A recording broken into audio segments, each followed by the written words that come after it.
உன் உழைப்பு சிறியது என்று ஒருபோதும் நினைக்காதே. உன் நேர்மைதான் உன்னை ராமனின் கைகளில் ஏந்தும். கோடிக்கணக்கான வானரங்கள் மலைகளையே பெயர்த்து வந்து கடலில் வீசியபோது அங்கே ஒரு சிறு அணில் என்ன செய்துவிட முடியும் என்றுதான் உலகம் பார்த்தது. மாவீரர்கள் ஏளனமாக சிரித்தார்கள்.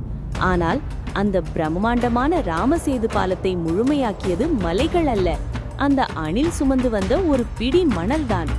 நீ எவ்வளவு உழைத்தும் பலனில்லையே என்று கலங்குகிறாயா?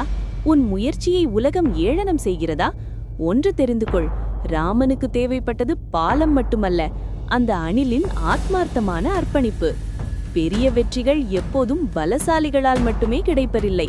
சிறியதாக தெரிந்தாலும் சளைக்காமல் நீ செய்யும் ஒவ்வொரு முயற்சியும் தான் அந்த மாபெரும் வெற்றிக்கான அஸ்திவாரம். உன் உழைப்பை உலகம் கவனிக்காமல் இருக்கலாம், ஆனால் தர்மம் கவனித்துக் கொண்டிருக்கிறது. இன்று நீ சேர்க்கும் ஒரு பிடி மணல் நாளை உன் வெற்றிக்கான பாலம்.